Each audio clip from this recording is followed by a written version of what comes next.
नमस्कार, मैं दीपक शर्मा और मेरे यूट्यूब मंच पर आपका स्वागत। दोस्तों, अगर जज ईमानदार है और अगर थोड़ा सा उसके पास जिगर है तो फिर सरकार चाहे जो भी हो उसकी हैसियत वो जता सकता है।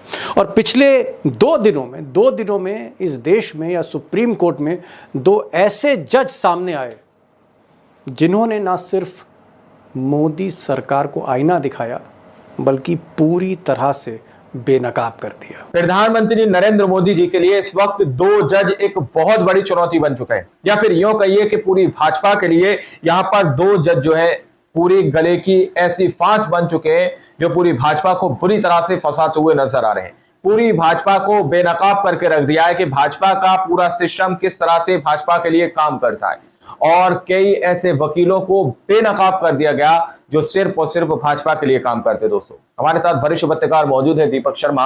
आप उनसे जानिए कि वो दो जज कौन से हैं जिनकी हड्डी, रीढ़ की हड्डी बिल्कुल सीधी है, जो सरकार के सामने झुकने के लिए तैयार नहीं है, सरकार की आंखों में आंखें डालकर इस तरह से उनके कहीं ना कहीं बगावत के सुर देखने को मिले। रिपोर्ट देखिए। नमस्कार, मैं दीपक शर्मा और मेरे यूट्यूब मंच पर आपका स्वागत। दोस्तों, अगर जज ईमानदार है और अगर थोड़ा सा उसके पास जिगर है तो फिर सरकार चाहे जो भी हो उसकी हैसियत वो जता सकता है। और पिछले दो दिनों में इस देश में या सुप्रीम कोर्ट में दो ऐसे जज सामने आए जिन्होंने ना सिर्फ मोदी सरकार को आईना दिखाया बल्कि पूरी तरह से बेनकाब कर दिया।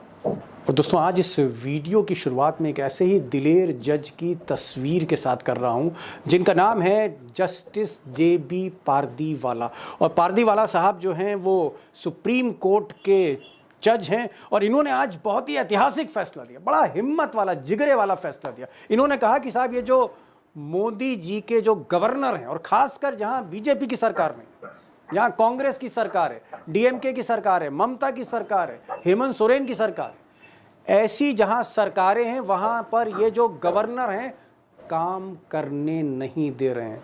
मुख्यमंत्री को काम नहीं करने दे रहे, मनमानी कर रहे हैं, सरकार के यानी दिल्ली दरबार के इशारे पर एजेंडा चला रहे हैं और कहीं ना कहीं असंवैधानिक, अनकॉन्स्टिट्यूशनल ऐसे फैसले ले रहे हैं जो संविधान के खिलाफ। यानी सोचिए, जज क्या कह रहा है कि मोदी के गवर्नर इलीगल काम कर रहे हैं, गैर कानूनी काम कर रहे हैं। बताइए। अब जस्टिस पारदीवाला ने अगर मोदी सरकार के गवर्नर्स की अगर पोल खोल दी तो चीफ जस्टिस संजीव खन्ना साहब ने, इन्होंने तो योगी सरकार की पूरी कलई खोल के सबके सामने रख दी। इन्होंने कहा कि साहब, योगी जी की जो पुलिस है वो एक तरह से कानून के खिलाफ काम कर रही है और ऐसा लगता है कि इस देश के सबसे बड़े सूबे में देयर इज नो लॉ, कोई कानून ही नहीं है। कानून पूरी तरह से ध्वस्त हो चुका है, पुलिस भ्रष्टाचार में डूबी है, मनमानी कर रही है। योगी जी के राज में देयर इज नो लॉ, कोई कानून नहीं है। पूरी भाजपा की यहाँ पर एक तरह से कह सकते हैं कली खोल कर रख दी है। सारी तस्वीरें हैं जो बयां कर रहे हैं। जस्टिस ने, देश के चीफ जस्टिस ने योगी सरकार के बारे में जो कुछ कहा, वाकई वो, मैं तो कहूँगा, एक ऐतिहासिक जजमेंट था और मैं इस पर आगे बात करूँगा। मैं आज वक्फ बिल पर, वक्फ कानून पर भी बात करूंगा, लेकिन मैं चाहता हूं पहले जो पारदीवाला साहब ने आज जो धमाका किया, जिस तरह से गवर्नर्स को एक्सपोज कर दिया, गवर्नर जो कि कॉन्स्टिट्यूशनल फिगर हैं, जो कि राज्य के पहले सिटीजन होते हैं, उनकी जिस तरह से परतें खोली हैं और जिस तरह से इन्होंने मिसाल दी है। ये साहब जो RN रवि हैं, ये IPS ऑफिसर रहे, मोदी जी के बड़े खास रहे मिस्टर रवि, और मोदी जी ने, ऐसा लोग कहते हैं कि जानबूझकर इनको तमिलनाडु भेजा। तमिलनाडु पर मोदी की नज़र है और तमिलनाडु में जो स्टालिन की सरकार है उसको डिस्टर्ब लगातार ये करते रहे मिस्टर रवि जो गवर्नर हैं। और तब जस्टिस पारदीवाला ने कहा कि ये एक ऐसे गवर्नर हैं जो कॉन्स्टिट्यूशन के खिलाफ काम कर, कॉन्स्टिट्यूशन के खिलाफ, संविधान के खिलाफ विधानसभा से बिल पास करके देती है, उस बिल पर बैठ जाते हैं, कानून नहीं बनने देते, हर मामले में दखल करते हैं, इलीगल काम करते हैं। अब सोचिए कि मोदी के गवर्नर के बारे में सुप्रीम कोर्ट के जस्टिस कह रहे हैं कि ये इलीगल काम करते हैं, ये अनकॉन्स्टिट्यूशनल काम करते हैं। धज्जियां उड़ा दी एक एक करके इस पूरे जजमेंट में। और सबसे बड़ी बात यह कि आज पारदीवाला साहब ने जो कुछ कहा है दोस्तों, हकीकत यह कि पिछले कुछ सालों से मोदी के गवर्नर वैसा ही कर रहे थे, चुनी हुई सरकारों को गिरा रहे थे या फिर जबरदस्ती चुने हुए मुख्यमंत्रियों को जेल भेज रहे थे।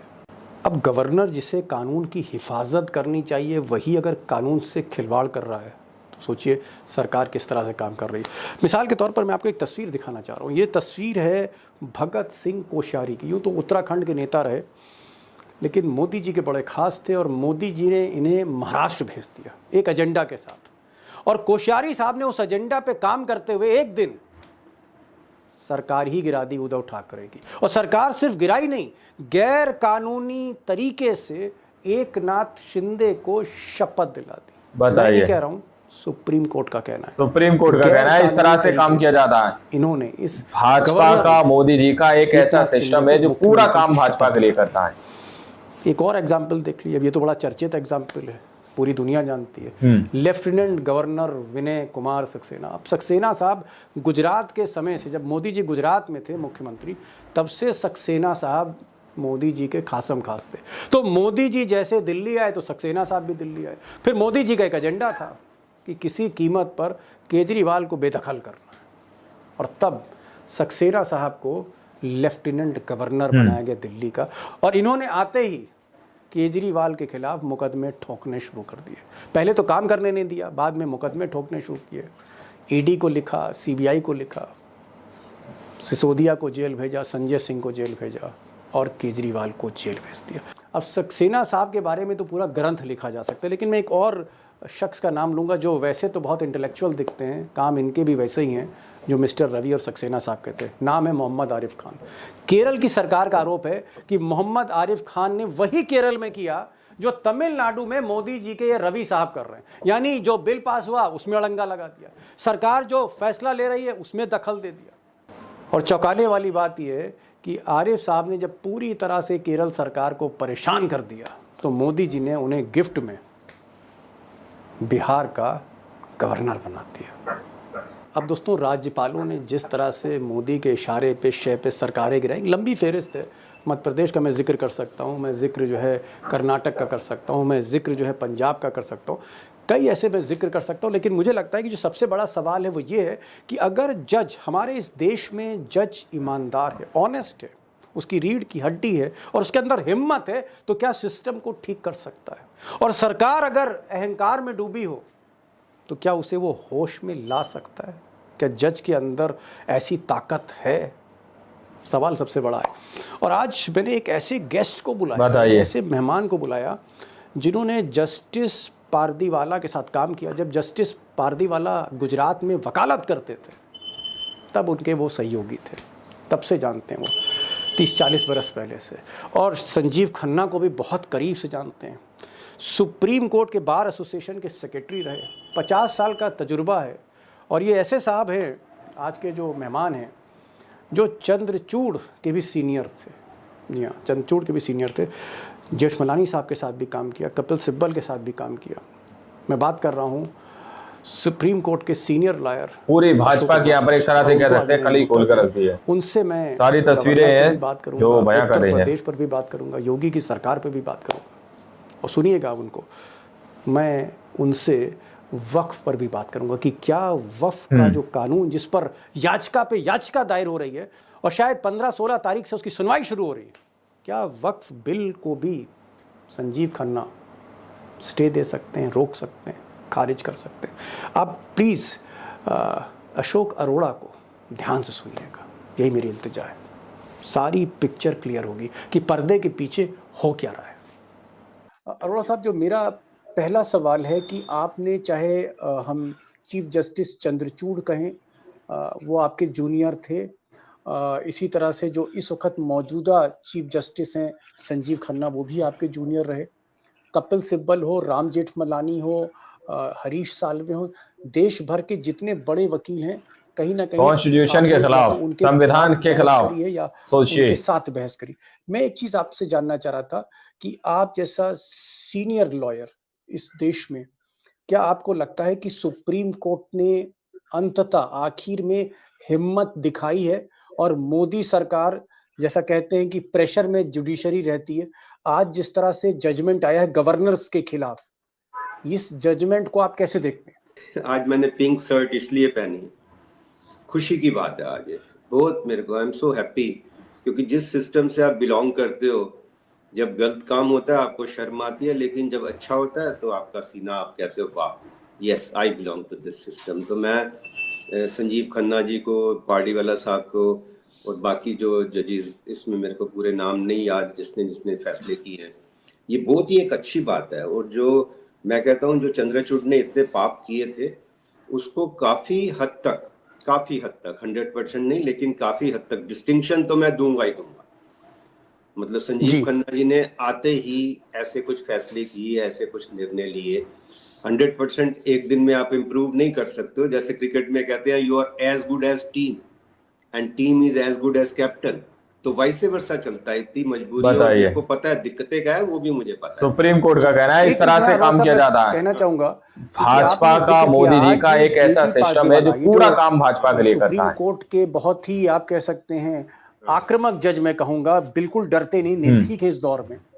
मोदी का प्रेशर हो चाहे अमित शाह का प्रेशर हो, इन्होंने जिस तरह से मोदी के सबसे करीबी गवर्नर रवि, जो तमिलनाडु के हैं, कोई बिल पास नहीं होने दे रहे थे, कानून नहीं बनने दे रहे थे, हस्तक्षेप कर रहे थे, उनकी धज्जियां उड़ा दी। क्या पारदीवाला साहब, मुझे याद आ रहा है, क्या पारदीवाला साहब। दोस्तों, आप लोगों ने इस वीडियो को शुरू से आखिर तक देखा। वीडियो के अंदर साफ तौर पर बात की जा रही है कि किस तरह से दो जज सीधे तौर पर सही और सटीक बात कहते हुए नजर आ रहे हैं। जिस तरह से एक जज के बारे में बताया जा रहा है, उन्होंने बताया कि एक ऐसा सूबा, एक ऐसा राज्य जो कि बहुत बड़ा राज्य है, उत्तर प्रदेश की बात की जा रही है, वो कह रहे हैं कि कहीं ना कहीं वहां पर इस तरह की व्यवस्थाएं देखने को मिल रही है कि जहां पर दूर दूर तक कानून नजर नहीं आ रहा है, या फिर ऐसा मान लीजिए कि कानून को वहां से खत्म कर दिया गया है। और इस तरह के फैसले बहुत सारे जजेस देते हुए नजर आ रहे हैं अलग अलग राज्यों के अंदर। जो वहां के विपक्षी जो पार्टियां हैं, जो सत्ता के अंदर मौजूद हैं, उनको डिस्टर्ब कर रहे हैं, लगातार डिस्टर्ब कर रहे हैं, उनको काम नहीं करने दे रहे हैं। दोस्तों, तो ये एक पूरा सिस्टम जो है बनाया गया है भारतीय जनता पार्टी की तरफ से, या फिर यूं कह लीजिए कि भारतीय जनता पार्टी ने एक सिस्टम तैयार किया है जहां पर भी विपक्षी पार्टियां सत्ता के अंदर मौजूद हैं, वहां पर उनके अपने आदमियों को बिठा दिया गया है ताकि विपक्षी पार्टियों को डिस्टर्ब किया जा सके।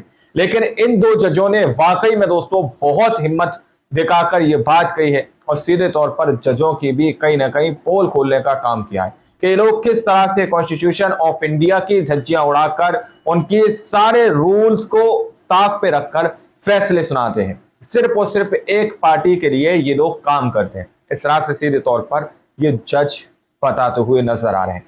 जब इन जजों ने इस बात का खुलासा किया है तो आप लोग समझ सकते हैं कि पर्दे के पीछे खेल कितना बड़ा चल रहा होगा। ये दो जज जिन्होंने वाकई में हिम्मत दिखाकर पूरी भारतीय जनता पार्टी को बेनकाब कर दिया, या फिर यूं कहिए कि मोदी सरकार को पूरी तरह से बेनकाब कर दिया, या फिर यूं कहिए कि मोदी जी को ही पूरी तरह से बेनकाब कर दिया कि किस तरह से आज काम किया जा रहा है। इंडिया के संविधान को पूरी तरह से एक साइड करके अपने मनमानी रवैये से सारे कानूनों को पास कराया जा रहा है, सारे कानूनों को बनाया जा रहा है, संशोधन किया जा रहा है। और पहले तो यह ऐलान भी दे दिया गया था कि हम तो संविधान को ही बदल देंगे। तो फिर अब आप लोग समझ सकते हैं कि कितना ही संविधान को फॉलो किया जा रहा होगा। बाकी आप लोगों ने इस पूरी रिपोर्ट को देखा, सुना, अपनी राय को जरूर दीजिएगा और इन दो जज के बारे में कमेंट में 2 लाइन जरूर लिखिएगा। और मैं तो सैल्यूट करता हूं ऐसे जज को जिन्होंने इतना बड़ा खेल बेनकाब कर दिया। मिलता है अगली वीडियो में, जब तक के लिए जय हिंद, जय भारत।